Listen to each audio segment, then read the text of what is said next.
Sejam bem-vindos ao Fatos em Foco, este programa que tem como objetivo tratar dos temas do nosso país, do nosso estado e do nosso município.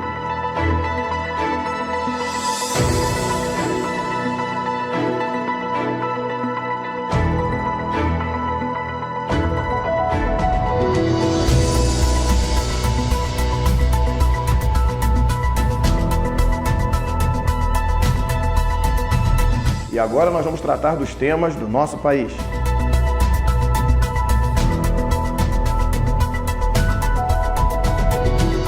Na semana passada, nós retratamos aqui a respeito das indicações, na realidade, das nomeações do presidente Bolsonaro para ministros da Educação, especialmente os últimos dois. Um que nem chegou a ficar muito tempo, foi questionado com relação ao seu currículo. Agora o presidente Bolsonaro indicou mais um ministro da Educação com fé religiosa, confessa e grande atividade política.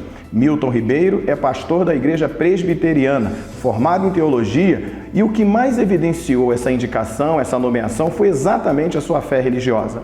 O programa Fatos em Foco quer hoje tratar desse assunto, que é um assunto muito discutido, vez por outra volta ao noticiário, volta às discussões, os comentaristas políticos falam a respeito disso, que é a laicidade do nosso Estado. A Constituição diz que o Estado é laico. Esta é uma das cláusulas chamadas pétreas da Constituição, ou seja, são cláusulas que não podem ser alteradas. Nós vamos pensar um pouco aqui a respeito dessas indicações. Assista agora uma reportagem, um vídeo, uma entrevista do novo ministro da Educação, quando ele toca nesse tema. Ele fala a respeito da sua atuação, obedecendo à Constituição, obedecendo o princípio da laicidade do nosso Estado. Assista agora. A solenidade foi menor que de costume, com a participação do presidente Jair Bolsonaro por videoconferência. Ao novo ministro, ele fez um aceno pela manutenção da maioria da equipe do antecessor. Tenho certeza que a transição será tranquila. Você terá como, pontualmente, colocar gente ao teu lado com o mesmo espírito seu. Se bem que pode ter certeza que grande parte do ministério pensa com você. Pastor da Igreja Presbiteriana e vice-reitor da Universidade Mackenzie de São Paulo, Milton Ribeiro foi o terceiro da fila para substituir Abraham Weintraub. Carlos Alberto Decotelli não sobreviveu a um pente fino no currículo e Renato Feder desistiu do cargo. O novo titular disse que a formação religiosa não vai guiar sua gestão no MEC. Queremos abrir um grande diálogo para ouvir os acadêmicos e educadores que, como eu, estão entristecidos com o que vem acontecendo com a educação em nosso país, conquanto tem a formação religiosa. Meu compromisso, que assumo hoje ao tomar posse, está bem firmado e bem localizado em valores constitucionais da laicidade do Estado e do ensino público. Como você pôde assistir, o ministro se comprometeu a respeitar essa cláusula pétrea da Constituição. Mas eu queria pensar um pouco a respeito disso com você que está nos assistindo, porque é um tema importantíssimo. Se há uma cláusula pétrea da Constituição que trata de um Estado laico, isto quer dizer que é um Estado imparcial, é um Estado que não faz defesa de nenhum tipo de religião, é um Estado isento de defesas e até mesmo de parâmetros doutrinários religiosos. O Estado deve obedecer este princípio respeitando todas as religiões, não se opondo a nenhuma e nem favorecendo a outra. A grande questão que eu quero pensar com você hoje é a seguinte: o presidente Jair Bolsonaro foi eleito com uma frase que virou lema no país: Brasil acima de todos, Deus acima de tudo. Com essa frase que ficou institucionalizada e também com a indicação de alguns ministros com fé religiosa, confessa, o que nós podemos pensar a respeito disso? Será que o presidente estaria ferindo esta Constituição que ele mesmo diz defender? Será que o próprio ministro que foi indicado não terá dificuldade? Ele diz que vai conversar com todos os ramos da educação, que vai abrir o diálogo, mas esses diálogos serão com quem? E o porquê dessa preocupação em já assumir defendendo a laicidade do Estado? O que nós vamos pensar a partir de agora, inclusive com o comentário do advogado e cantor Sérgio Lopes, é exatamente a questão desse princípio, da atuação do presidente, das suas indicações E eu comentei aqui no último programa se essas indicações eram meramente políticas ou de fato tinham uma ideologia de defesa cristã. O presidente, confessadamente, faz defesas radicais de alguns princípios que acabam tendo confrontos, combates com outras ideologias, inclusive partidárias. Assista agora o comentário do cantor e advogado Sérgio Lopes. Isso é um tema muito interessante, mas para a gente saber se o Brasil é um Estado laico, a gente precisa primeiro entender o que é um Estado laico. E nada melhor para a gente diferenciar do que saber o que é um Estado não laico, para a gente então saber se nós somos não laicos, se somos um Estado laico, né? O oposto do Estado laico é o Estado confessional ou o Estado religioso. E entre esses exemplos que a gente pode citar dos Estados religiosos ou confessionais, a gente tem o Irã, o Iraque, o Afeganistão, o Egito, Emirados Árabes Unidos. São países que professam o islamismo como a religião oficial. Nós temos exemplos também como a Inglaterra, que professa o cristianismo anglicano como a sua religião oficial. Temos a Argentina, nosso vizinho, que professa o catolicismo romano como sua religião oficial e a religião adotada pelo Estado. E os estados laicos são aqueles estados que não professam nenhuma religião. Existem basicamente 3 características num estado para que ele seja considerado laico. Primeira, ele não se manifesta em assuntos religiosos. Essa é a primeira característica. Segunda característica é que o Estado laico, ele garante a liberdade religiosa, ou seja, no Estado laico, todas as religiões têm a sua liberdade de exercício. E a terceira característica é que esse Estado não adota nenhuma religião como sendo sua religião oficial. Atendidas essas 3 características, a gente está diante de um Estado laico. E o Brasil se encaixa perfeitamente no Estado laico. Para a gente entender como nós somos laicos, vamos pensar no início, como foi antes, lá atrás, no Brasil Império. Existia a religião oficial do Império, que era a religião católica, numa época em que aqui no Brasil brigavam entre si 2 vertentes, a dos liberais, que queriam seguir a ideologia francesa, que não assumia nenhuma religião como sendo do Estado e dava liberdade religiosa, e a ideologia inglesa, que tinha o absolutismo monárquico, né, como sua guia, e esse absolutismo monárquico da Inglaterra tinha a religião cristã anglicana como sua religião oficial. Essas 2 vertentes brigavam aqui no Brasil, até que em 1824 é promulgada a nossa Constituição do Império, e no artigo 5º dessa Constituição, o imperador, ainda muito influenciado pela Igreja Católica, ele coloca no artigo 5º que a religião oficial do Império permanece a religião católica romana.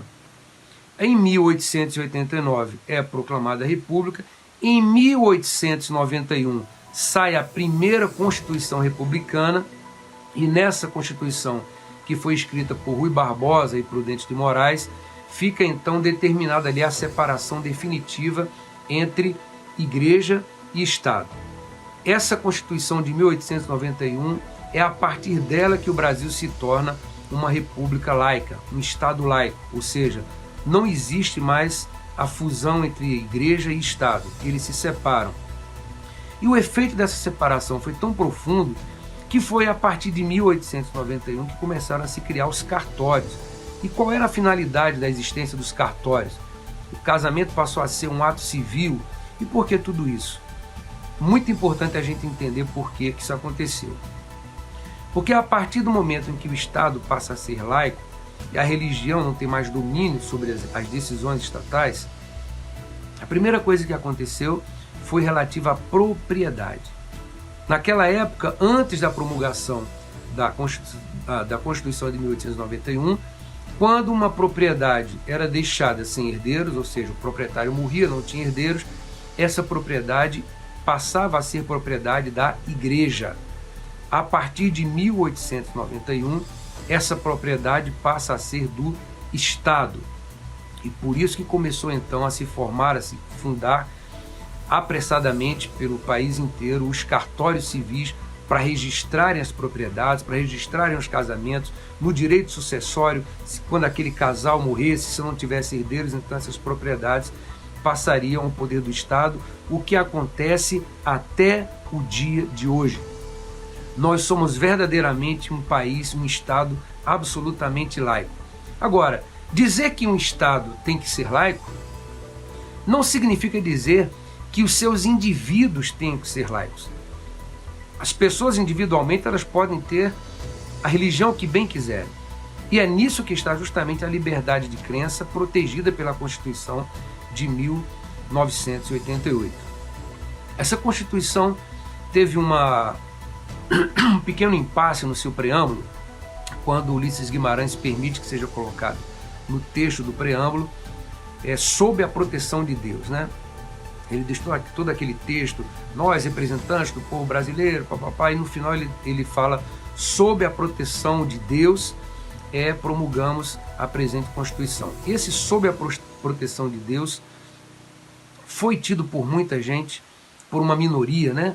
Não posso nem dizer que foi muita gente, uma minoria de agnósticos ou de ateus que se levantaram contra a inscrição desse termo no preâmbulo da Constituição, mas quando se fala no nome de Deus, é importante lembrar que o nome de Deus ele é professado por praticamente todas as religiões que formam o Brasil.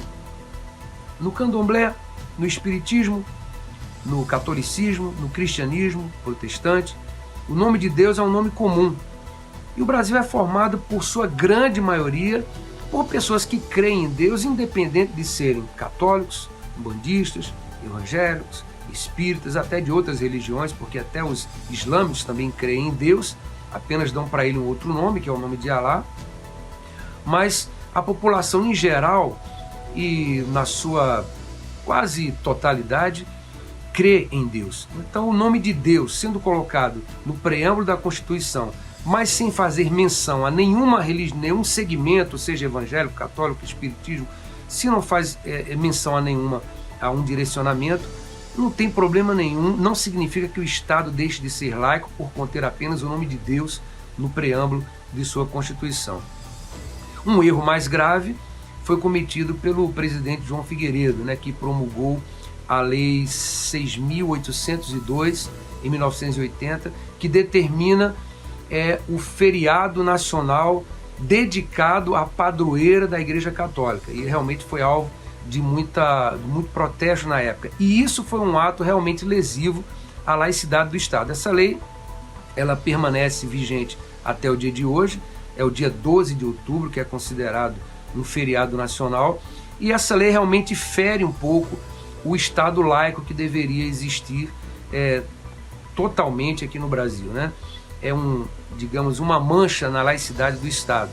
Esse feriado do dia 12 de outubro, num país capitalista em que muitos empresários não professam nenhuma religião ou professam uma religião diferente da católica, e de repente um padroeiro especificamente de uma religião, de uma vertente religiosa, que é a Igreja Católica, tem um dia em que para toda a produção nacional em homenagem a essa religião.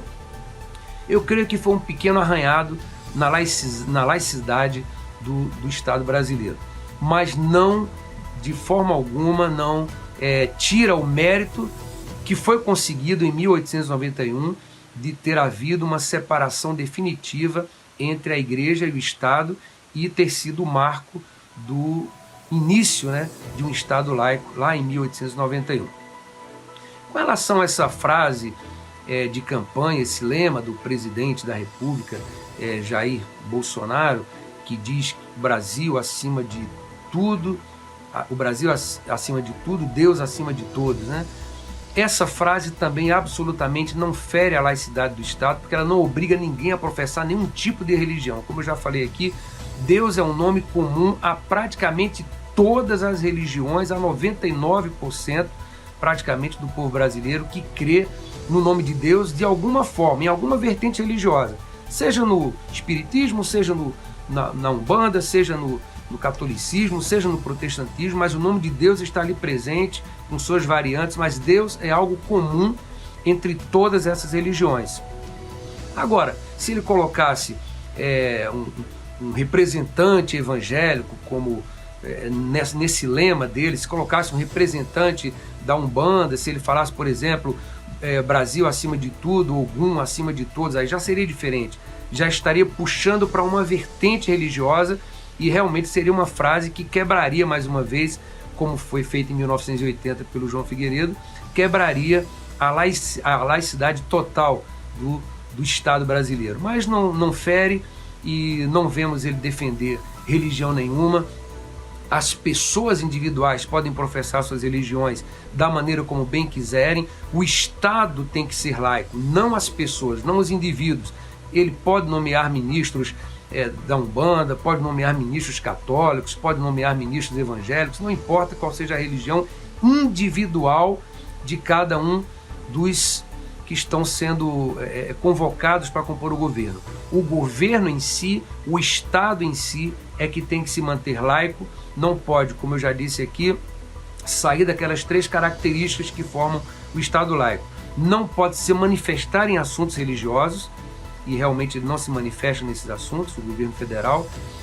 Ele tem que garantir a liberdade de crença, essas liberdades estão todas garantidas, e não pode adotar uma religião como sendo a religião oficial do Estado. Mantendo essas 3 características intactas, o Brasil continua sendo, desde 1891 até hoje, um Estado perfeitamente laico. Bom, é algo para nós pensarmos, até porque isso diz respeito diretamente às nossas questões religiosas, de ideologia e de tantas discussões que nós temos dentro desse assunto. O presidente Jair Bolsonaro, como eu sustentei aqui no último programa, é um comportamento padrão dele. As suas defesas ideológicas, morais, os princípios que ele sustenta, tanto de família como com relação a comportamentos, são bem conhecidos. Mas nós iremos observar daqui para frente como será a atuação do ministro, como serão as suas iniciativas, se elas serão ou elas irão diretamente afetar algum tipo de ideologia que possa criar mais algum tipo de confronto no nosso país. Nós vamos para um break e voltamos já já.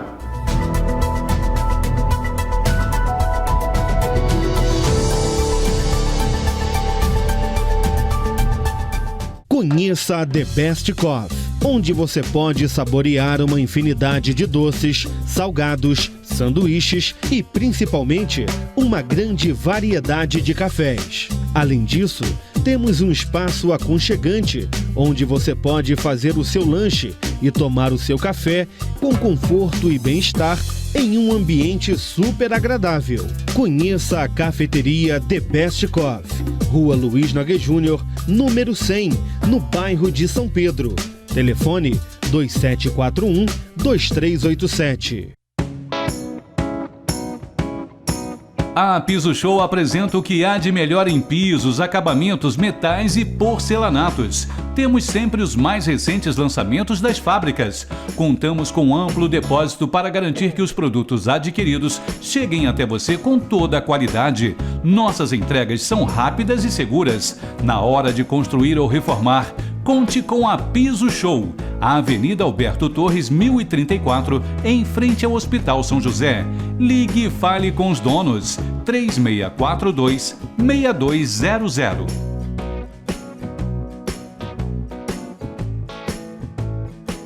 Conheça o Instituto Beneficente Trabalhando por Vidas da Igreja Batista Monte Hermon. Ligue para 2741-2710 e saiba mais sobre os nossos atendimentos gratuitos. Instituto Beneficente Trabalhando por Vidas, Rua Luiz Nogueira Júnior, número 100, no bairro de São Pedro, no Templo Antigo da Igreja Batista Monte Hermon.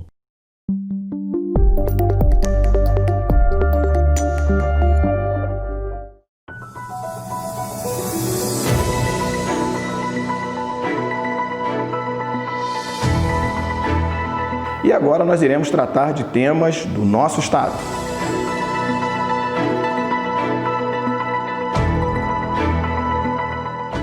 Bom, eu vou tratar de um tema do estado, mas quero deixar mais uma vez para você aqui uma expectativa para daqui a pouco. Nos 2 próximos blocos nós iremos entrevistar o Dr. Luiz Ribeiro. É uma entrevista imperdível para você que é morador de Teresópolis.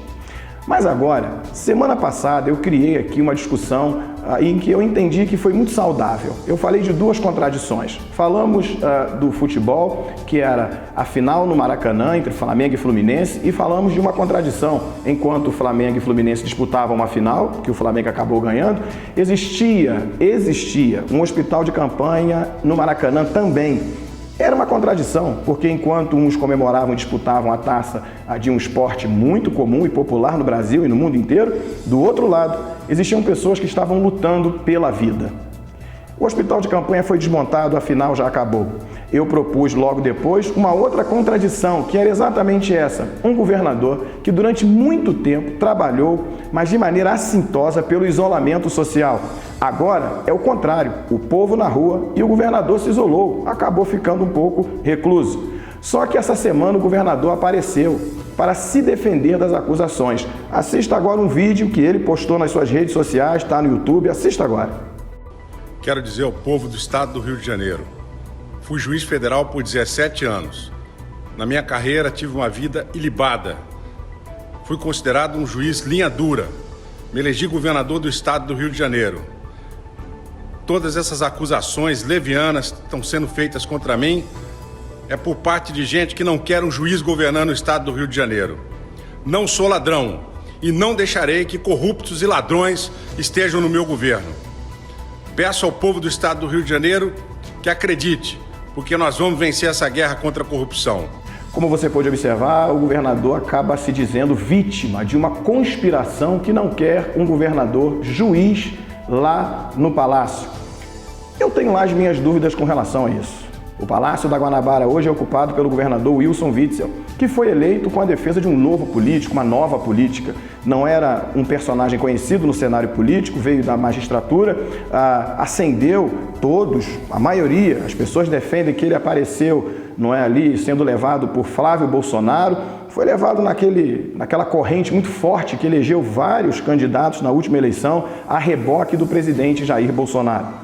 Bom, o governador está sofrendo um processo de impeachment. Nós tratamos disso aqui no programa anterior. Ele perde de 70 votos possíveis, ele perde por 69-0. O governador agora está tentando se manter no cargo. Ele se diz vítima de uma conspiração. Antes, era uma conspiração, era na realidade uma perseguição política da família do presidente Bolsonaro. Agora, ele diz que os seus opositores não querem no Palácio da Guanabara um juiz governando o estado. Bom, as duas colocações são suspeitas, até porque um ex-secretário seu foi preso, réu confesso, já ameaçou uma delação que vai incluir o governador nas suas denúncias e ele está num momento político muito difícil. Você vai assistir agora o comentário do cantor e advogado Sérgio Lopes e nós vamos pensar aqui, porque na realidade nós queremos entender essa colocação do governador, se de fato existe uma conspiração contra ele de pessoas que não querem no Palácio da Guanabara um governador que agora é ex-juiz. Assista agora o comentário do Sérgio Lopes. É de se lamentar que as lições tão recentes dos governadores que passaram pelo estado do Rio de Janeiro não tenham servido de lição para os atuais mandatários. É impressionante como que a corrupção se organizou nesse estado de tal forma que ela se tornou praticamente irresistível e incontrolável. Temos um ex-secretário agora preso, com um habeas corpus negado, o que lhe favorece, porque na atual situação e sem sabermos com que tipo de caráter estamos lidando, não sabemos se é melhor para ele ficar preso lá onde ele está ou se é pior ele sair em liberdade e lhe acontecer alguma coisa. Então acredito que foi super acertada a decisão da desembargadora Maria Tereza de negar o habeas corpus ao secretário e que tudo seja investigado diante de um outro fato também muito controverso do governador de entrar com um mandado de segurança contra a Alerj, né? Diante de uma situação em que ele está fragilizado na Alerj, ele piora ainda mais a situação e entra com um estabanado mandado de segurança contra a Alerj.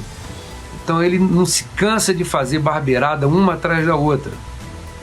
E com toda certeza essa investigação vai dar em alguma coisa, porque não é possível que 8 milhões encontrados em espécie na casa de um ex-secretário seja fruto de um mês de trabalho ou de um dinheiro separado para a compra de medicamento guardado na casa do secretário. Então, que essa situação se esclareça, que a Alerj continue perseguindo esse objetivo de investigar minuciosamente para onde foram as verbas federais destinadas ao Estado do Rio de Janeiro, que durante tanto tempo ficou fechado, com suas atividades econômicas paradas, com desemprego correndo solto pelo Estado, e enquanto isso, o governo do Estado fazendo uma verdadeira farra, uma distribuição de propina entre seus secretários nas costas do governo federal e covardemente nas costas da própria população. Que termine logo esse processo investigatório e que seja logo impedido esse governo e que surja um novo governo que entenda as lições que estão sendo deixadas. Não é possível tanto governador sendo preso e ninguém consegue aprender as lições. Que prossiga e cheguemos ao impeachment e que o Estado tenha um novo governo com mais seriedade. Bom, como você pôde observar nas palavras do Sérgio, existem muitas coisas que nós precisamos pensar a respeito de tudo isso. Tem um princípio no direito que é fundamental, que são as materialidades das provas. Indícios não são provas. Nós aprendemos isso logo nos primeiros anos de faculdade. É necessário que se comprove, que haja materialidade. E o direito faculta 3 tipos de prova: documental, testemunhal e pericial. Ao que tudo indica, pelo menos uma prova nós já temos, que é a testemunhal. A testemunha, o ex-secretário que foi preso, já disse que vai delatar e que vai incluir o governador nas suas denúncias. Restam agora as provas documentais e, se forem possíveis, as provas periciais. Nós vamos aguardar porque, com certeza, ainda teremos muitos desdobramentos nesse sentido, não só jurídico, mas, sobretudo, político. Nós vamos para um break e voltamos já com os 2 últimos blocos que vão tratar de uma entrevista imperdível com o Dr. Luiz Ribeiro. Até já!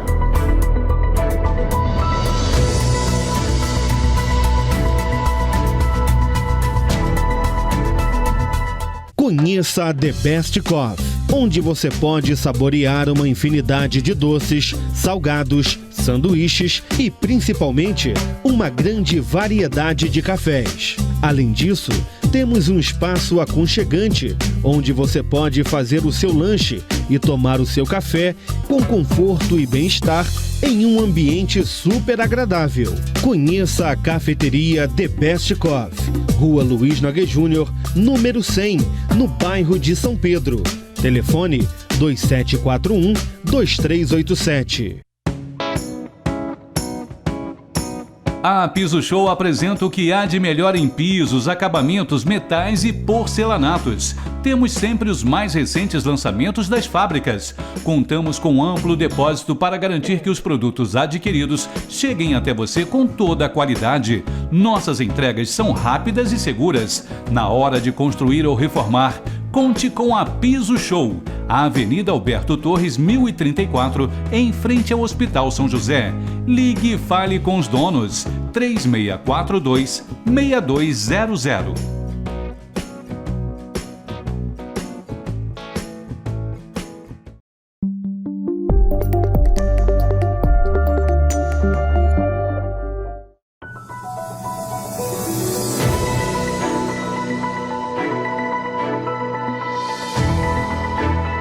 Bom, estamos de volta tratando dos temas de Teresópolis. Não poderíamos abrir de maneira melhor do que com o Dr. Luiz Ribeiro. Talvez, em Teresópolis, uma das personagens políticas que tem o melhor conhecimento da cidade, de gestão pública, e que com certeza hoje será uma entrevista muito importante para todos nós. Doutor, seja muito bem-vindo mais uma vez, e hoje também recebendo junto com o senhor a doutora, a quem o senhor é a melhor pessoa para apresentar. Ah, com certeza. Primeiro, é sempre um prazer estar aqui principalmente com o senhor, pastor, falando para vocês, telespectadores, aquilo que nós imaginamos uma cidade, a cidade de Teresópolis, né? O que nós temos hoje e o que nós gostaríamos de ter amanhã. E eu, para isso, né, trouxe a minha esposa, a doutora Faf, que eu acho que é muito conhecida, eu acho até mais conhecida do que eu, se você quer saber. Milhares de anestesias feitas, me suportando por 36 anos, né? Temos 4 filhos, os 4 médicos, todos eles médicos, um só que não é, o 5º não é médico, mas está fazendo sua faculdade.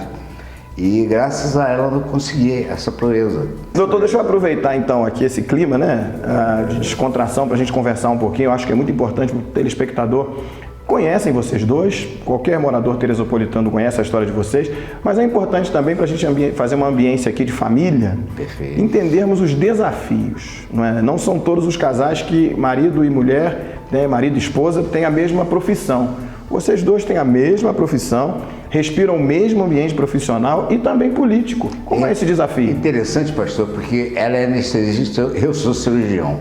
Então, se doer, o problema é dela. Então, quer dizer que ela prepara... Isso. Ela prepara para o paciente não sentir a dor que o senhor vai operar. É verdade. E nós nos conhecemos exatamente na sala de cirurgia. Interessante. Exatamente na sala de cirurgia. Há 36 anos atrás? Não, um pouco Um pouquinho mais porque namorou? Namoramos um pouco mais, aquela coisa toda. Mas o engraçado é que naquela época ela não gostava muito de mim, não. Ah, é? Não gostava, porque eu trabalhava muito. Ele vai dar para trabalhar. E ela não gostava muito, não. E tinha aquelas discussõezinhas entre anestesista e cirurgião, sempre tem, né? É. Aí um belo dia eu fui na Casa da Banha, olha, Casa da Banha, pastor. Casa da Banha, eu ainda peguei essa fase ainda. Casa da Banha, eu estava na Casa da Banha escolhendo uma televisão. Aí ela chegou por trás de mim, eu não sabia, eu disse, oi doutor, eu disse, oi doutora, você está fazendo o quê? Eu disse, estou escolhendo uma televisão.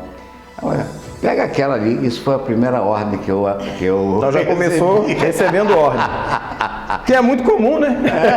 E de lá para cá, viemos naqueles altos e baixos do casal, mas fundamentalmente com a cumplicidade também que deve existir em todos os casais que se gostam, que se querem, que se amam e que amam a sua família. Então é nisso que a gente vem tocando a nossa vida. E até importante, doutor, pela defesa da família, do casamento, que hoje já não se tem o mesmo valor de uns tempos atrás, vocês sabem disso melhor do que eu, os desafios de se manterem casados durante 36 anos, tendo a mesma profissão, trabalhando um bom tempo em ambientes iguais, não é isso? Isso.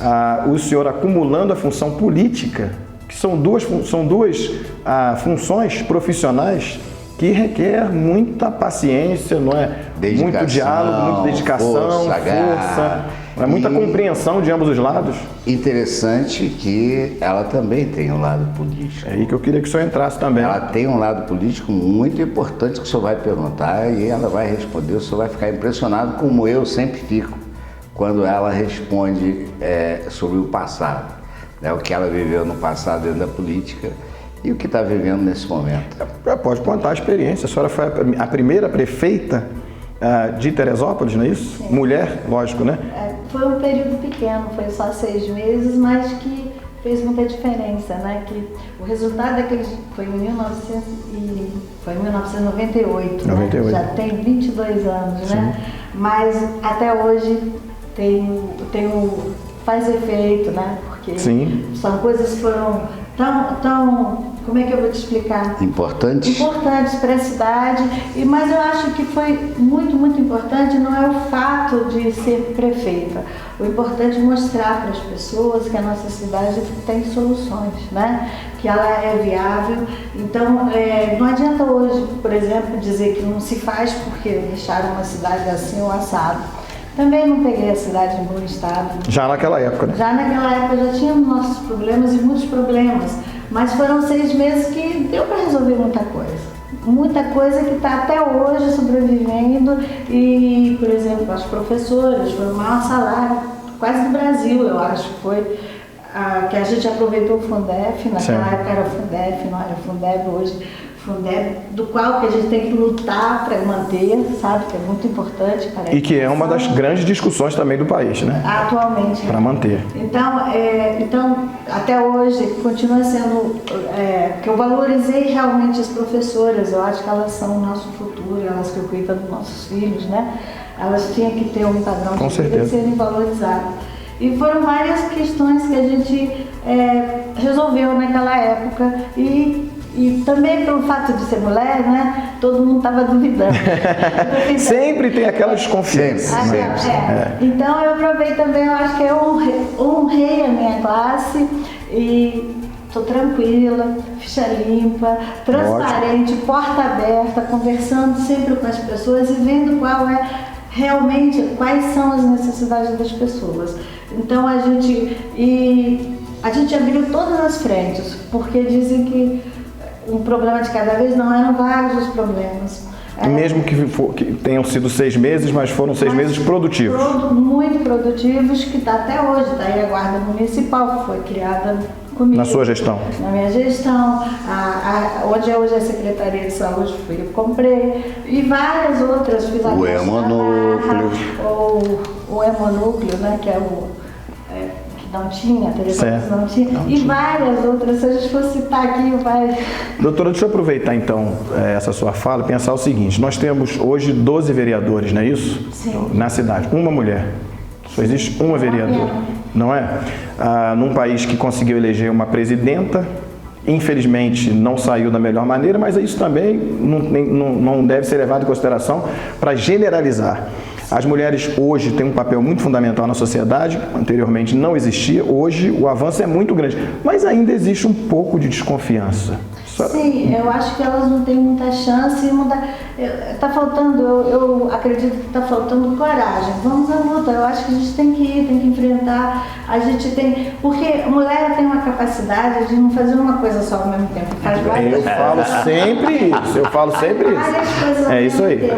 E isso está fazendo falta na nossa política, para a nossa cidade. Eu acho que a gente pode somar muito, eu torço muito, muito pelas mulheres, para elas participarem mesmo, porque eu acho que temos chance, a gente consegue, a gente é capaz. Eu saí de um centro cirúrgico e me colocaram, você vai ser prefeita. Então, você não imagina. É uma transição muito chocante. São realidades completamente diferentes.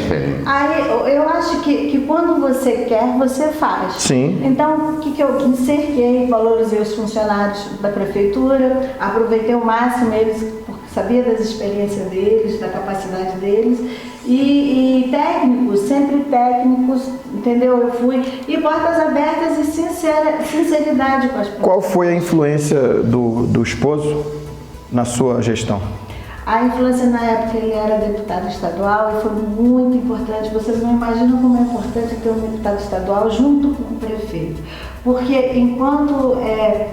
Porque faz força em frente ao governador. Sim. Então, quando eu ia no governador, ele me recebia. Lógico, é um canal perfeito de comunicação. Perfeito de comunicação. E o deputado estadual, ele vai representar o município, né, tanto lá na LERJ, quanto diante do governador, também é importante. Isso está fazendo falta aqui no nosso município, né, um representante realmente.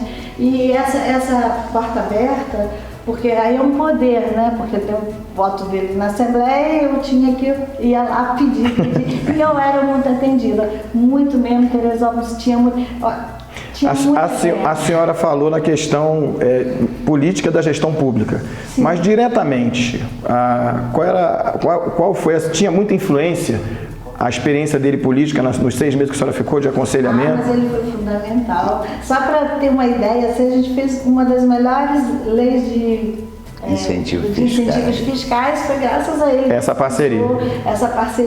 E todas as boas ideias vinham, ele me ajudava em tudo. Nós vamos para um break aqui rapidinho, não sai não, fica aí que nós voltamos já com o último bloco, entrevistando aqui o Dr. Luiz Ribeiro.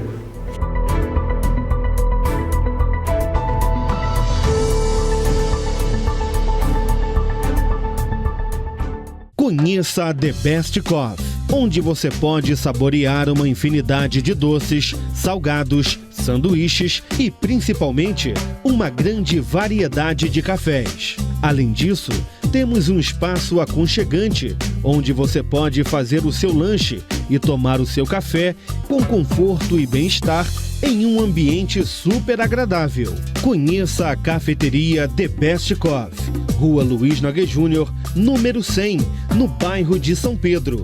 Telefone 2741-2387. A Piso Show apresenta o que há de melhor em pisos, acabamentos, metais e porcelanatos. Temos sempre os mais recentes lançamentos das fábricas. Contamos com amplo depósito para garantir que os produtos adquiridos cheguem até você com toda a qualidade. Nossas entregas são rápidas e seguras. Na hora de construir ou reformar, conte com a Piso Show, a Avenida Alberto Torres, 1034, em frente ao Hospital São José. Ligue e fale com os donos, 3642-6200.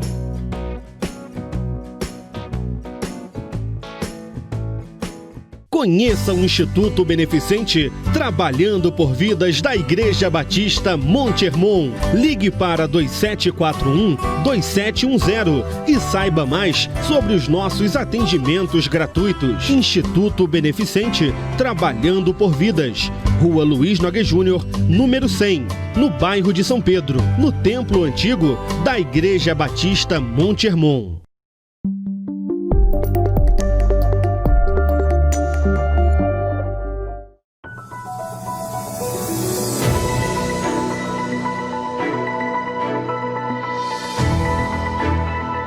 Estamos de volta com o nosso programa Fatos em Foco.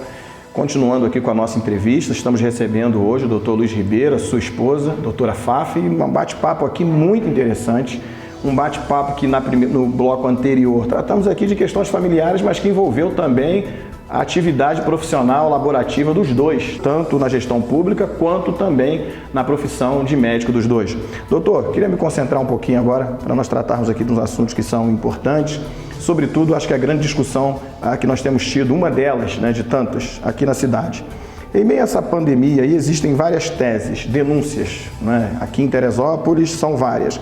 Parte da imprensa noticia algumas coisas, a Câmara também tem reagido, nós mesmos mostramos aqui no programa denúncias que a Câmara tem feito contra a Prefeitura. Como o senhor avalia a saúde de Teresópolis diante de toda essa situação de denúncia e notícias? Como está realmente a saúde de fato? Bom, vamos começar com números, que eu acho fundamental, né? Em uma semana, pastor, semana passada para essa semana, só de casos novos de coronavírus foram diagnosticados aqui em Teresópolis 240. Casos novos? Novos, 240 casos novos. Isso sempre com aquela, entre aspas, subnotificação que é própria do Brasil inteiro e aqui principalmente é bastante importante. Eu resolvi fazer algumas comparações e comparei com um país. Eu resolvi comparar Teresópolis com um país chamado Portugal. Certo. Pela interação até de estarmos sempre acompanhando o que acontece em Portugal, né? Meu pai é português e tudo mais, então assisti muito. Em Portugal, nessa semana, houveram 20 casos. Então, um país inteiro teve 20 casos de coronavírus novos e já preocupando o governo, já mostrando, o governo já querendo fazer mais alguma coisa do que está fazendo, achando que está fazendo pouco, achando que é necessário algumas medidas mais drásticas. E aqui, 260 casos novos. O senhor acredita que isso deve exatamente ao quê? Bom, isso foi a liberação absoluta das pessoas através do último decreto. O fim do lockdown. O fim absoluto do lockdown. Nós nunca tivemos realmente o lockdown, né? Nós tínhamos, o primeiro foi o medo, e da outra vez nós já falamos, né? O prefeito teve excelentes oportunidades que perdeu. Oportunidades para não deixar que isso que esse estado de coisas esteja acontecendo nesse momento. E desde março vemos falando exatamente o que devia ser feito. Não não é invenção nossa, isso foi a experiência de outros países, de onde o vírus veio. Nós tivemos tempo, tivemos dinheiro, né? O dinheiro não faltou. E não é uma questão financeira, é uma questão de organização, uma questão de implementação de medidas realmente que pudessem conter essa pandemia, que não foram feitas. Então, desde março nós vimos aqui falando exatamente o que iria acontecer e, infelizmente, hoje... Então o senhor considera a situação hoje em Teresópolis grave? Gravíssimo. Mais de 200 novos casos de contaminação é grave. Em uma semana, isso é muito grave. O senhor acredita que seria necessário, então, voltar com isolamento, ou de fato um isolamento total? O que agora eu acho improvável e impossível, porque como é que nós vamos colocar esse pessoal todo dentro de casa? Olha, imagina todo mundo, as pessoas ficaram dentro de casa e tiveram, por exemplo, um decreto de CPF. O CPF par podia sair num dia, o CPF ímpar podia sair no outro. Isso foi uma das piores soluções encontradas, aliás, a única no Brasil.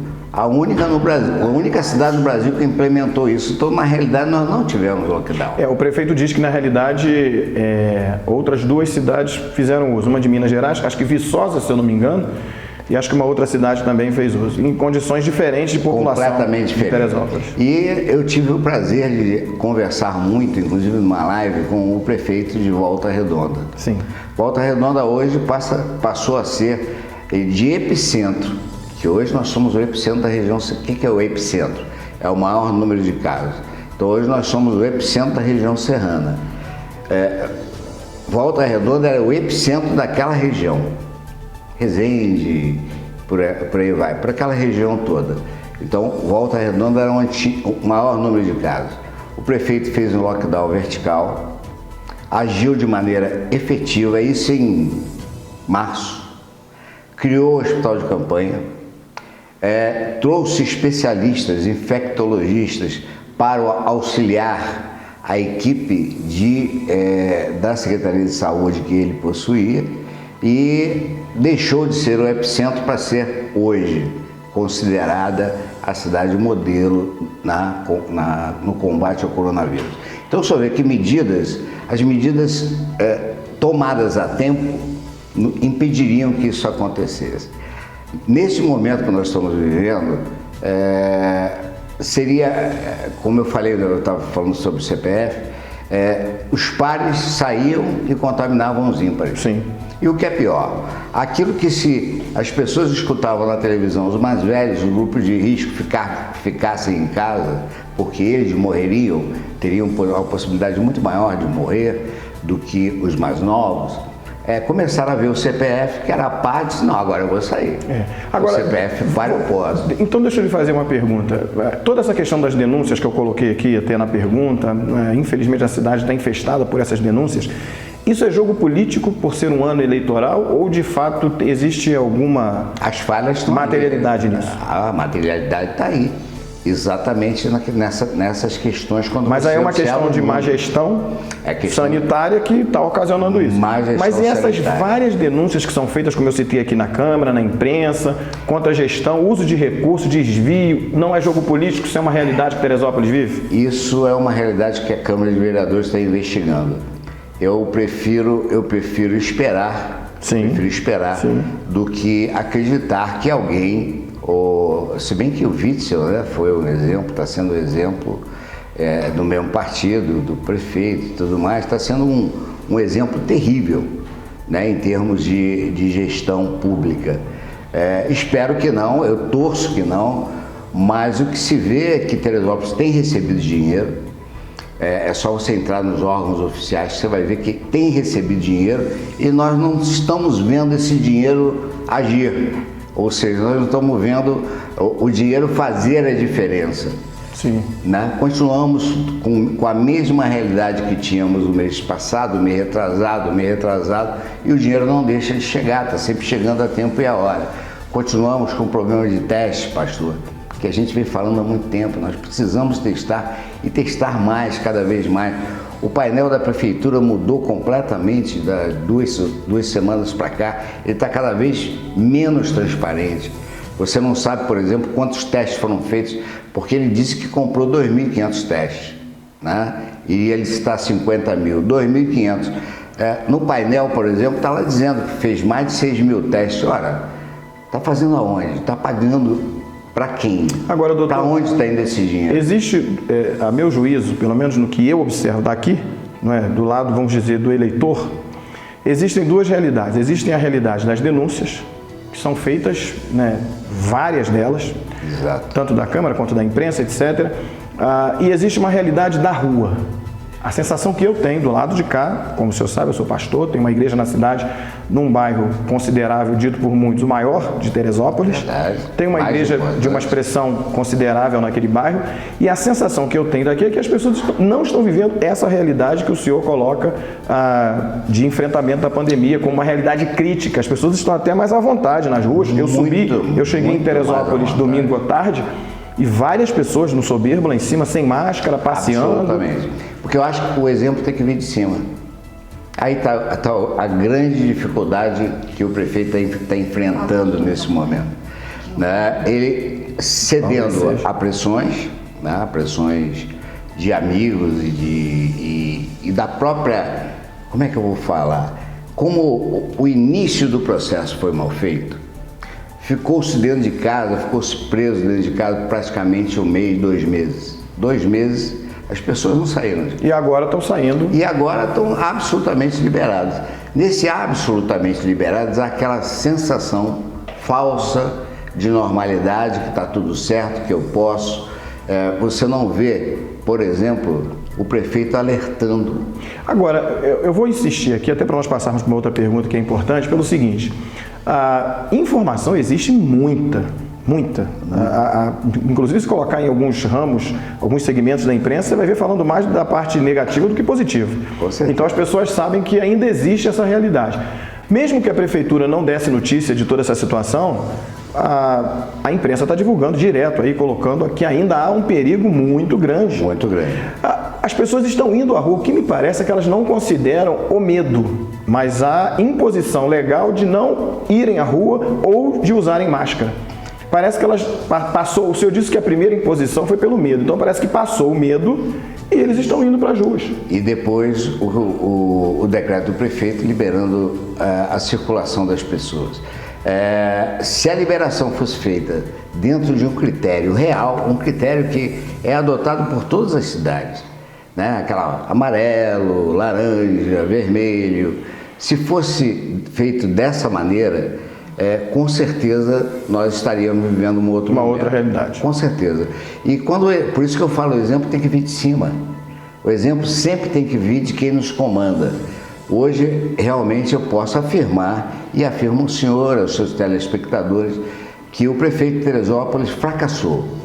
Fracassou completamente no combate ao coronavírus, por falta de, por falta de informação, como o senhor falou, todos nós temos. É só uma questão de buscar. Mas esse fracasso se deu à fragilidade do sistema de saúde de Teresópolis, que já era muito ruim. Bom, isso sustentado pelo senhor. Agora deixa eu ir para uma outra questão aqui, porque eu acho que isso está bem claro, essa questão toda da sua colocação.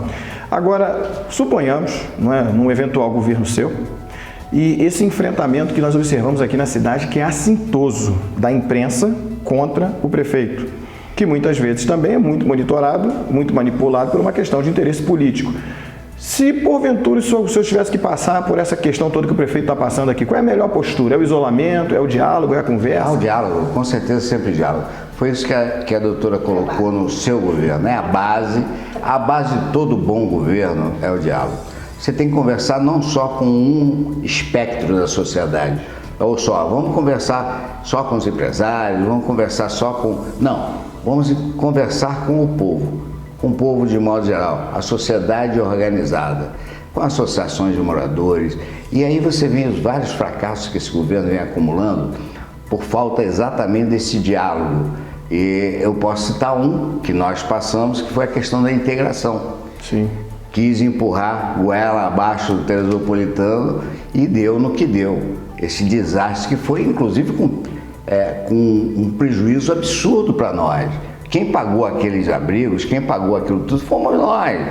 Quem pagou a nova sinalização, que depois teve que ser refeita, fomos nós. Então, dinheiro nosso jogado fora por uma questão simplesmente de querer impor uma situação. Agora, diante desse cenário todo que nós estamos observando, que é um cenário até politicamente interessante, não é? Esse desgaste todo do prefeito, esses enfrentamentos, etc. O senhor, com a sua experiência política, como que o senhor analisa aí essas próximas eleições?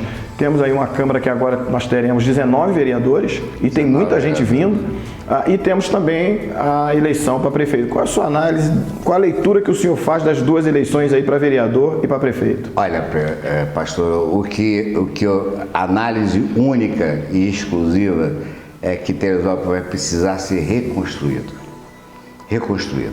Portas que estão hoje fechadas pela má gestão, pela não preocupação em salvar os pequenos e médios comerciantes, estão cerradas e elas vão ter que ser abertas. De alguma maneira elas terão que ser abertas. E só isso já vai dar muito trabalho. O segundo é a reconstrução da confiança no governo, da confiança nos nossos governantes. E essa confiança, ela só é colhida quando há diálogo real. O diálogo real não é aquele diálogo... Eu tenho alguns exemplos de prefeitos que passaram por aqui e eu me espelho muito num chamado de um senhor advogado chamado Flávio Bortoluzzi de Souza. O Flávio tinha um gordinho que não pegava nunca. Era muito velho aquele gordinho, muito ruim. Então o que ele fazia? Ele saía andando. Ia tomar um café numa padaria, ia andar na rua. Deixava o carro e ia a pé. Eu lhe desafio, pastor, qual foi o último prefeito? O senhor é de pouco tempo daqui, mas tem muita gente que mora aqui há muito tempo. Vou perguntar para você, telespectador, qual foi o último prefeito que você viu passeando na rua? Passeando, andando. Não quando há algum tipo de escândalo, ou quando há algum tipo de eventos naturais, ou desabou alguma coisa. Qual foi o último prefeito? A doutora Fábio falou que governava de portas abertas. Isso quer dizer o quê? Ela escutava o tempo todo o que o funcionário sentia, o que o povo estava sentindo, o que as pessoas diziam. Isso é fundamental nesse processo de reconstrução. Se você não tiver esse diálogo, se você não estabelecer essa relação de confiança absoluta entre o governado e o governante, nós não vamos sair dessa situação, nós vamos continuar. Que é um tema recorrente aqui nosso no programa Fatos em Foco. Nós temos batido nessa tecla por várias vezes, não só do prefeito, do presidente, que até, de certa forma, faz bem isso, às vezes mete os pés pelas mãos, mas conversa melhor, do governador e de qualquer pessoa que assuma um cargo público. O cargo público, ele tem que conversar. Ele precisa, é fundamental que ele entenda que ele vá nos bairros, mas não vá só nessa época, que ele vá, que ele visite, que ele olhe, que ele converse e pergunta, porque as pessoas dizem para você como governar. Olha que coisa interessante. Quer fazer um bom governo, pastor? Vai para a rua, conversa com eles, conversa com a população. Aquele bairro, o bairro de São Pedro, por exemplo, um bairro super carente, muito carente, onde quem vai por baixo do bairro acha que está tudo bem, mas lá em cima a carência é imensa. A nossa realidade é que nós temos miseráveis, pessoas vivendo abaixo da linha da miséria. Então, vá até lá. É o desafio que eu faço a todo candidato, não só como candidato vai lá bater na sua porta. Agora, prefeito mesmo, com mandato, não vai. Eu quero agradecer ao senhor e à senhora pela participação. A dinâmica do Fatos em Foco é diferente do Café com Resenha, que é uma resenha, mas eu tenho certeza que o telespectador que assistiu, todos os telespectadores que assistiram, foram imensamente agraciados, não é? Sobretudo com o primeiro bloco aí, com a experiência do casal, e agora nesse último bloco, o senhor respondendo as perguntas, que é um anseio de todos saberem. Eu gostaria muito de agradecer, é um prazer estar aqui do Fatos em Foco, principalmente com a minha esposa. Uma mulher de força, né, coragem, que me dá todo o apoio. É impressionante o apoio que ela me dá. Podem falar mal dela, mas falar mal de mim, pastor. E eu vou encerrar o programa com uma frase. Eu, durante muito tempo, ouvi aquela frase, né, que era useira e vezeira, que por trás de um grande homem tinha uma grande mulher. É isso. Eu, durante um tempo, mudei a frase. Ao lado de um grande homem tem uma grande mulher. Com certeza. Esse é o princípio da criação de Deus. Ela, não é? Está sempre da costela do homem forma a mulher. E o importante é isso aqui. Ao lado de um grande homem, sempre terá uma grande mulher. E o contrário também é uma realidade. Obrigado por você nos assistir até agora. Até o próximo Fatos em Foco.